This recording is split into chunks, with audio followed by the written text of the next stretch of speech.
Hello and a warm welcome to the show. Great to have your company. Coming up, we're going to find out just why people visit the beautiful Vancouver Island and get you some luxury hotel insights to boot. First off though, Qantas this week unveiling its brand new 7879 Dreamliner at an event at the Boeing factory stateside. The cutting-edge aircraft will allow Qantas now to expand the network, flying non-stop between Australia and London. Well, our reporter Aaron Young travelling to Seattle as a guest of Qantas and Boeing to file this report. After years of design, construction and training, finally the big reveal of the Qantas 7879 Dreamliner.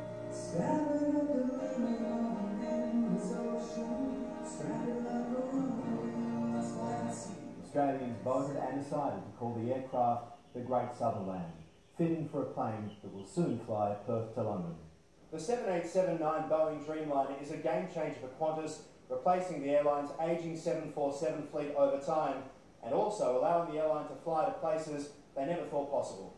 This is the first look inside. It's a brand new next generation Qantas experience. I think it's fantastic. This is the best aircraft that we've ever put in the air with the best product. For Qantas pilots, the Dreamliner is a revolution. Captain Lisa Norman has been based in Seattle, training on the aircraft, preparing to fly us home.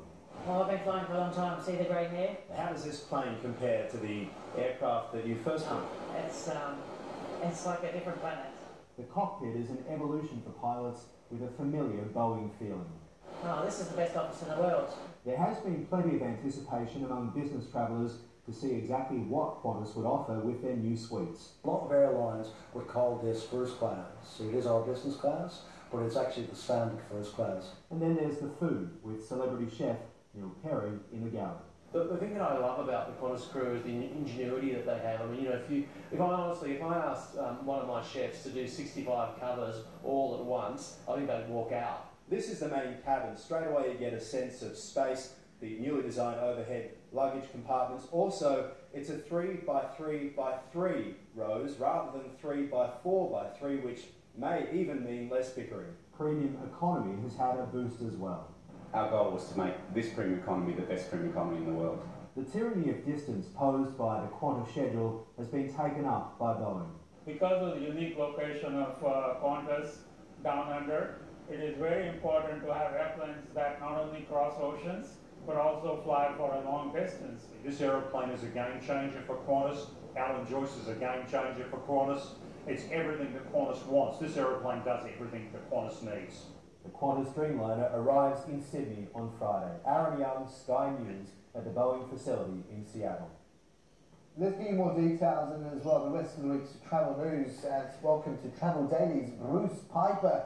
Bruce, staying on topic for that one, all the true believers there sounding forth. I mean, do you kind of beg to differ at any stage along the way there? I mean, this notion of even cheaper fares for that long haul, how can I achieve that? Look, basically it's a much more efficient aircraft, but you know, whether that feeds into cheaper fares or more profits for Qantas remains to be seen. You know, all of that sort of thing is more determined by competitive factors. I think a lot more than the actual product. But it is quite an amazing achievement for Qantas and Boeing. And look, every time there's a new aircraft, everyone's very excited about it. So, I mean, it seems as if this battle to go where no plane's gone before and ultimately go East Coast and not have that Perth stopover. I mean, where are we at even alongside that? Because that is the ultimate, that's the real ending of the journey. Not quite there. Yeah, no, we're definitely not quite there yet. And so it's interesting in the package there, saying that it does everything that Qantas does. It's not quite, because Alan Joyce has already put out a challenge to Airbus and Boeing to go ultra long haul, Sydney, New York non-stop, Sydney, London non-stop. Look, and everything's incremental, but definitely this is the fact that they can carry passengers all that way from Perth to London is pretty much a breakthrough. For now, cabin-wise, what are your options? Are they putting in first, or is that not featuring? No, not featuring. So it's business. It's the Qantas business suites that have been very popular on the A330 product. The end of the Qantas Skybed in this new aircraft. And then premium economy, which is sort of the big hot thing. Most airlines are introducing this into their things, and then of course economy class. You talk about the end of the sky bit. It has been, if anything, a slow transition, is it not? That, I mean, what's been the pace or otherwise of that? Have you been keeping track? It just seems, you know, you'd have thought they would have completely overhauled by now. Still, some routes are still there. Yeah, and look, and there's nothing wrong with it. It's a great product. It's just that they did introduce these new suites on the A330.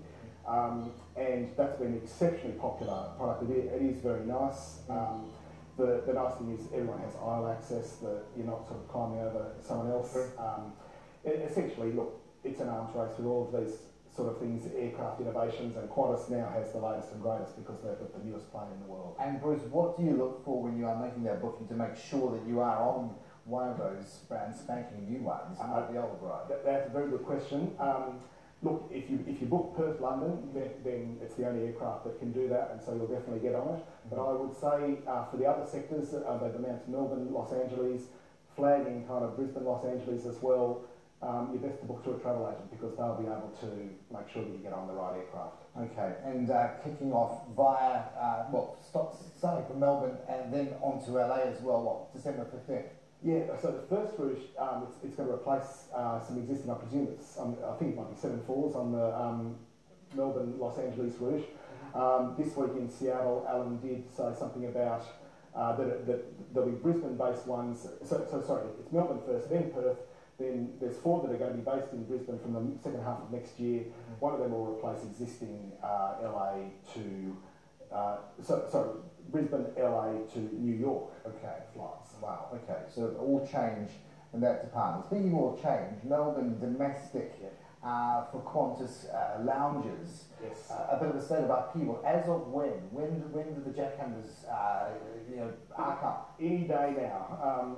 So this is it's going to be a great outcome in the end, but in the short term, it's going to reduce capacity a little bit in the Melbourne lounge, and so they've announced a few restrictions on. Depends on your status, but essentially they're restricting the number of guests that you're going to be able to take. Okay, paring it down for good reason. Any ETA on a Sydney revamp? I mean, I know it's theatre dream. No, that's right. No, not yet. No, and I think it's probably dependent on the bigger plans for what Qantas is going to end up doing with Sydney. You know, there's big plans for revamping the terminals and. Oh gosh, you're talking years. Yes, that's right. Wow, I mean that's really kind of stretching loyalty, is it not? Golly. Yeah, the product's not too bad as it is. Okay, let's move on. Let's talk, shall we, Matra? Yeah. And the Accor connection, so the French connection. It looks as if, well, in the absence of any other bidders coming forth, this one's a slam dunk. Yeah. Merci beaucoup. Yeah, indeed. What though of the regulation in all of this? So you're hearing there could be a last-minute spoiler? There have been a couple of stories saying that the ACCC could get involved in the takeover of Accor, or FIRB. Yeah. I think that's a pretty long-boated draw, considering that you've got today Western has announced a major new hotel for Darwin. Okay. So Starwood, Marriott, very, very active in the market. Hilton, definitely. Look, and there's segments, aren't they? I mean, they're very. I mean, you talk with Marriott. I mean, this would not fit in the Marriott mold, would it? Because these are sort of this is a sort of lease arrangement. Yes. Look. This Accor is very interested in, particularly in the mantra thing. Look, Accor is interested in anything that moves in terms of hotels, but I mean, it did buy the Mirvac hotel, did it not? 2011, quite recently. Yeah, that's right. So it took over Mirvac. Now it's taking over Mantra. Now they're saying that one of the drivers is this. Ownership model that Mantra have, where they don't own the properties, and in fact individual unit holders own them, and so it's like they're leased back into a timeshare. It's a management letting rights model. Look, I think it's really just it's the scale of Mantra that is making Accor particularly interested in it. I think it is a slam dunk. Although the ACCC may conduct a informal review, but there's a lot of other hotel rooms and there's an awful lot of other accommodation providers, and I think that's the size of the market. Fair enough. Yes, it's hardly sort of a monopoly as indeed generally defined. Speaking of that, you're still with them in the capital in Canberra now. Build out a retrofit and so a new offering. Well, 19 mil. What do you get for your money? Yeah, I think it's about 176 rooms. It's on Northbourne Avenue, and it's a refurbishment of an existing office building, a government building, and so quite a good repurposing. And I think it's great. It's adding a bit of accommodation stock to an area of the city that there's not a lot around there. Well, from a 19 million retrofit to a 400 million celebrity cruise startup, essentially. What are we talking of here? And to set the scene on this one as an offering. Sure. So Celebrity Cruises is part of Royal Caribbean. Royal Caribbean has three brands: Royal Caribbean itself, Celebrity, and Azamara. So you'd call Celebrities kind of upper scale, something like that. And they have two types of ships: the Millennium class and the Solstice class. And they've just announced really a massive makeover, upgrade of these products. Something that I saw that's quite interesting is they're going to be ordering 12,000 cashmere mattresses. Cashmere mattresses, yeah. Oh. That's going to be pretty good. What's that going to be like? I think it'll be all right. If you're based in Sydney, you're probably looking at Harbour Bazaar on this Friday. I think Celebrity Solstice is coming in. So she spends summer down here. So there'll be a lot of cruises. And it sounds absolutely like scorched earth to say we're not just redesigning the staterooms, we're tearing them down and building them back up. Yes. So it's a major investment. Look, like anything, these cruise lines, they're constantly investing in their product, and this is, it's a long, a long project, but it'll be fantastic. All right, listen, thank you, Bruce. That was a quick whip around, but a valuable one all the same. Appreciate it. My pleasure. All right, Bruce Piper there for you. Travel Daily's big fish, no less. Well, let's talk Vancouver Island off the coast of Canada.